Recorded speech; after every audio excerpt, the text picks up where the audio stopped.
Y sí, Maduro preocupado, Maduro en alerta ante lo que es indudablemente la creciente presión de los Estados Unidos para contra el régimen. A ver, en el día de ayer se confirmó un nuevo ataque, en este caso no a una barcaza, sino a un submarino que, según el Pentágono norteamericano, trasladaba también droga, que se suma a los otros ejercicios de las últimas semanas, del último mes, pero sobre todo las cosas que se suma a la autorización de Donald Trump a la CIA, a la Agencia de Inteligencia Norteamericana, de llevar adelante operaciones terrestres en suelo norteamericano, y que se suma a las imágenes que el propio chavismo difunde internamente, mostrando cierta resiliencia, mostrando cierta actividad y cierta posición de defensa ante lo que considero una, diría yo, inminente o posible invasión o operación terrestre de los Estados Unidos en Venezuela. Estamos en contacto con Ricardo Ferrer, él es analista internacional del Center for Security,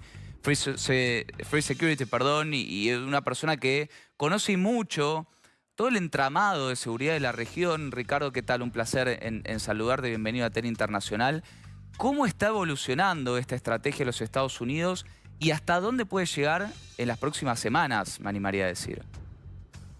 Bueno, estás muy bien planteado. Antes que nada, saludarte a ti y al resto de los oyentes y a tu producción.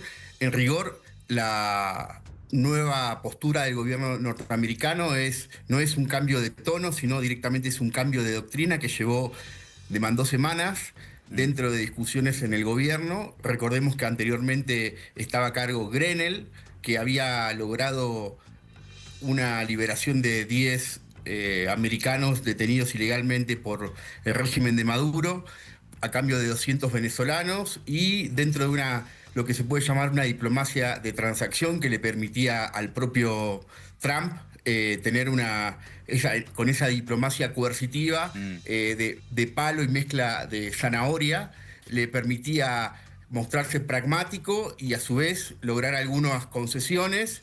Y lo que buscaba Grenell era de esa manera aislar al BRIC, ¿no? A lo que es China, Irán, Rusia, particularmente, que en este juego geopolítico no debemos ignorar que el 70% de las exportaciones de Venezuela de petróleo son para China, claro, junto con minerales que exporta y que tienen presencia de intereses rusos en la región. Sí, el único motor económico de ingreso de divisa que le queda al régimen, básicamente. Exactamente, por lo que el cambio, implica, primero tiene una justificación jurídica basada en el derecho humanitario, la red el cerco marítimo que le ha generado en el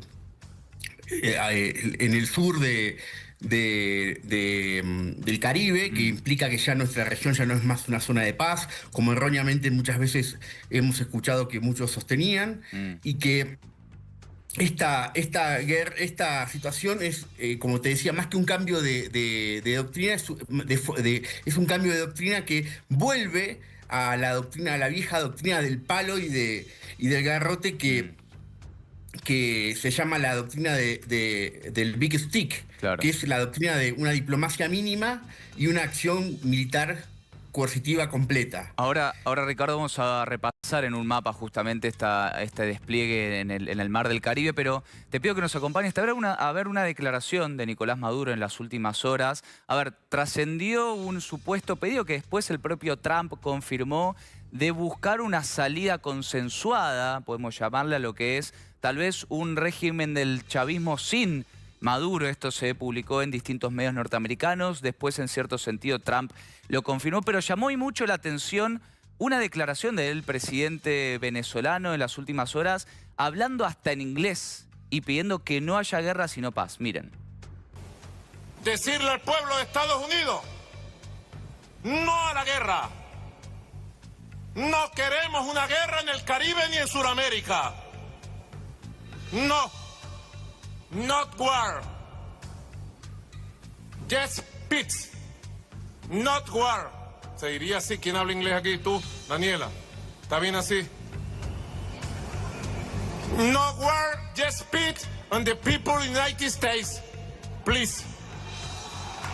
Please, please, please. ¿Cómo que se dice, oigan? Listen to me. Not war, just peace. The people United States. De parte de the People Bolivarian Republic.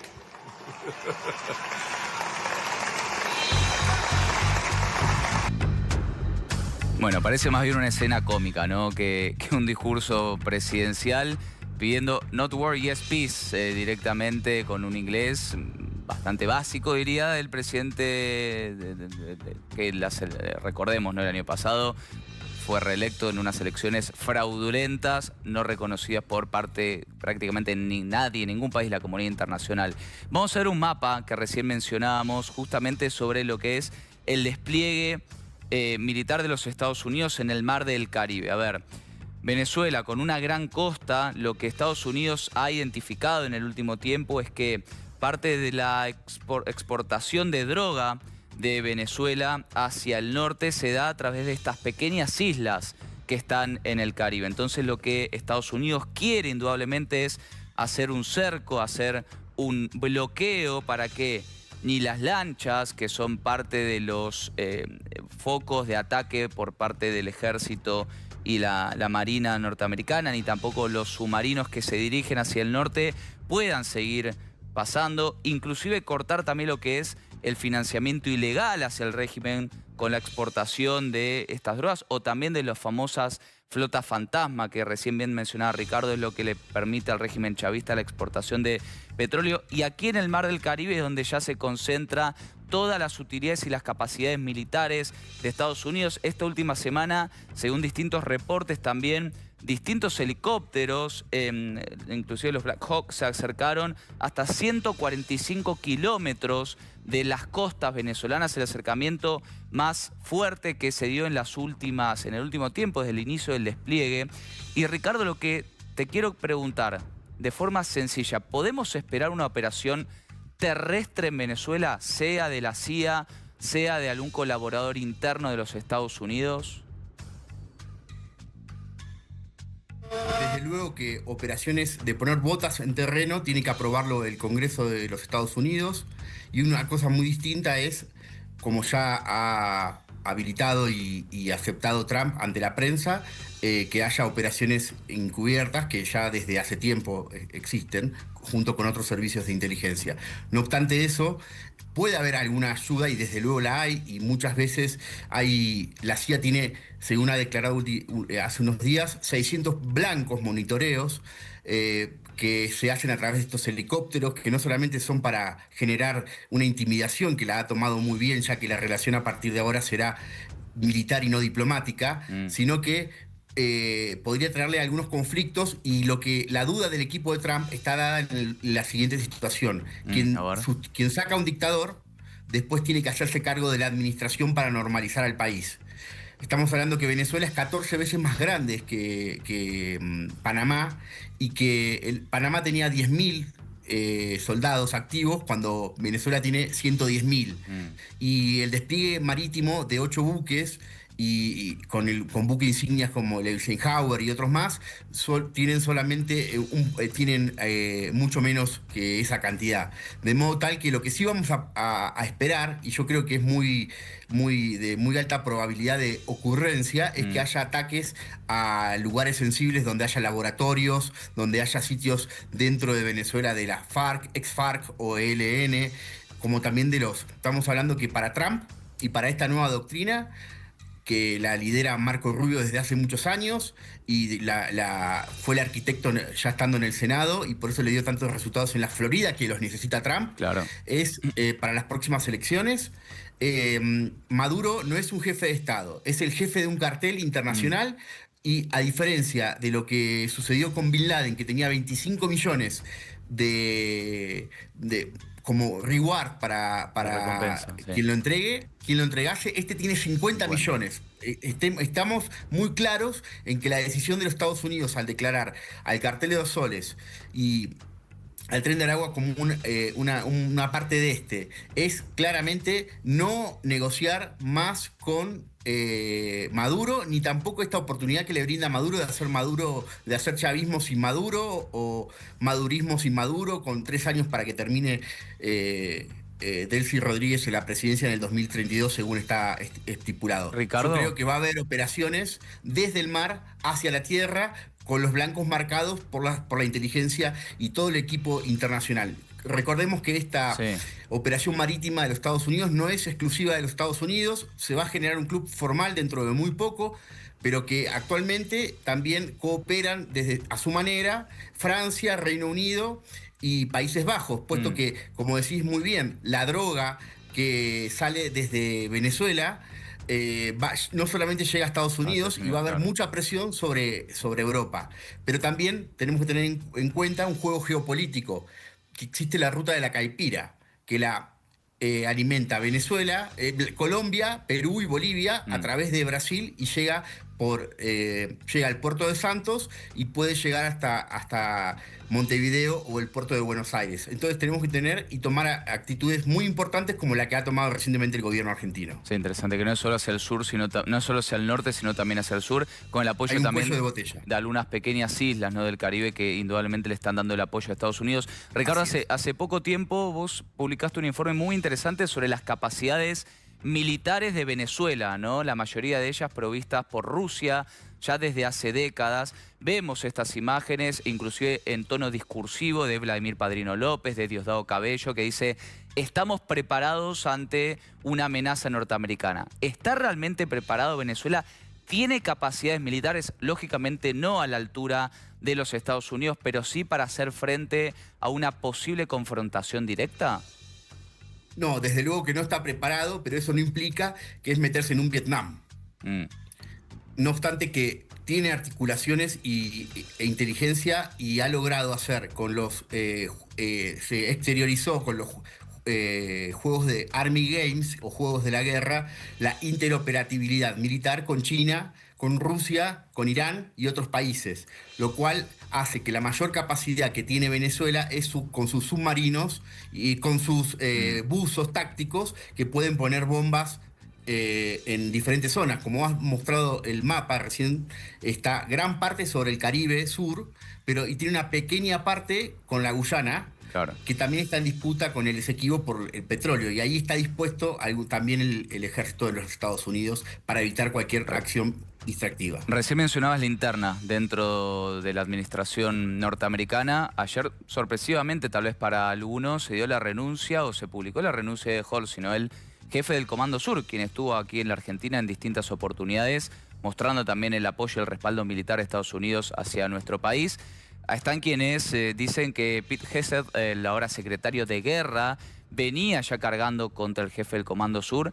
Ahí empiezan también a verse estos choques internos, Ricardo, entre una línea tal vez que no está tan de acuerdo con el despliegue militar de Estados Unidos en el Caribe y con los que dicen sí, este es el camino que tenemos que tomar. Mira, hace unas semanas, pocas, estuve en los Estados Unidos charlando y justamente en la mesa donde estuve con miembros del Departamento de Defensa estaba esa situación. ¿Qué hacemos con el jefe del Comando Sur? Puesto que era el segundo de la anterior jefa, una mujer, la primera vez, y que seguía la línea de política de Colin Powell o la de buscar más la coerción que la acción. Con lo cual ya estaba decidida su salida. Bueno, se ha dado en este momento, puesto que más que nunca necesitan gente que sepa de acción y de operaciones, no solamente como una intimidación, sino posiblemente como acciones. Además que los Estados Unidos tiene 8 simplemente buques allí, que para nosotros es muchísimo, pero también tiene desplazamientos en muchos lugares del mundo, y la presencia de esos 8 buques no solamente es a los efectos de disuadir a Maduro e intimidarlo, sino también secarlo en su economía informal, financiada por el narcotráfico, pero por sobre todas las cosas garantizar el paso bioceánico del Canal de Panamá, que puede verse interrumpido por lanchas rápidas al estilo de los Houthis en el Mar Rojo. Y toda esta situación hace que el despliegue, que inicialmente fue por unos pocos meses, sea prolongado hasta que se reasegure la situación. Es bien importante esto que menciona Ricardo, porque por más que lógicamente el régimen quiera mostrarse como una víctima de lo que es o puede llegar a ser una presión de los Estados Unidos, principalmente la estrategia y la operación se concentra en la lucha contra la distribución y los cárteles de droga, donde el cartel de los soles, encabezado por Nicolás Maduro, tal como entiende la administración norteamericana, es el principal culpable y el principal promotor justamente de la exportación de droga desde el territorio venezolano, y ahí es donde se focaliza esta atención. Pero también hay que decirlo, y esto lo vamos a conectar con unas declaraciones ante la justicia de los Estados Unidos de Hugo El Pollo Carvajal, que fue el director de inteligencia militar del chavismo, una persona que sabe y participó directamente en muchas de las operaciones ilícitas que en estos 25 años del chavismo se llevaron adelante y que se financió inclusive desde la cúpula más alta del poder de Venezuela a los países aliados en aquellos años de la Patria Grande, en aquellos años del socialismo del siglo XXI. Y en una declaración ante la justicia norteamericana, Carvajal, que fue detenido en España en el 2021, extraditado a Estados Unidos en el 23, y que para colaborar con la justicia de Venezuela, de Estados Unidos, empezó a dar información, señaló directamente financiamiento desde Venezuela a las campañas de los Kirchner, de Evo Morales, de Luis Ignacio Lula da Silva y otros gobiernos amigos del chavismo en aquellos años, en donde el precio de los commodities volaba, en donde la producción de petróleo en Venezuela hacía que hubiese riqueza por todos lados, con un desfalco enorme que generó al Estado. Ricardo, ¿cuál es el impacto también y cómo se van a empezar a ver y a descubrir ese tejido también que indudablemente el chavismo construyó durante estos 25 años y sus alianzas también con la región? Si te parece, y antes de responderme, escuchamos parte de lo que era también esta declaración.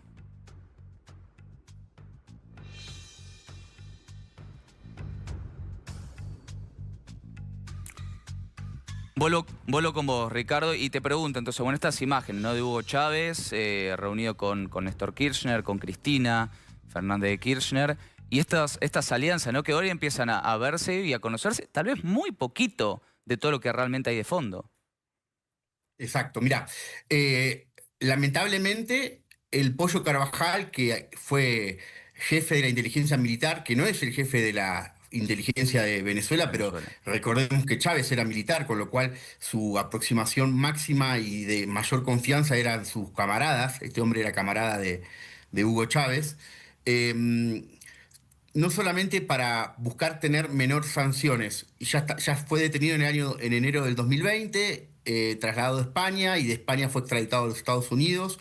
Sus abogados en España como en Estados Unidos lo han hecho reconocer todos las acusaciones, pero para evitar tener penas máximas y negociar alguna situación, lo que tiene que hacer es una ayuda activa. Para hacer esa ayuda activa tiene que mostrar documentaciones y probar lo que dice. No es simplemente como la literatura que todos veíamos y que lamentablemente con toda esta situación se ha comprobado. Y dentro de esas cuestiones no solamente vemos las valijas famosas de Antonini Wilson, o las situaciones de Odebrecht, sino también que existió una embajada paralela que al día de la fecha en Venezuela se mantiene con todos los países, inclusive con la Argentina. Bueno, ahí estamos viendo, Ricardo, uno de los papers presentados por el Pollo Carvajal. Y la última, Ricardo, te quiero aprovechar que vos estás en Bolivia. Ahora tenemos un minutito más, en el próximo bloque vamos a hablar sobre Bolivia.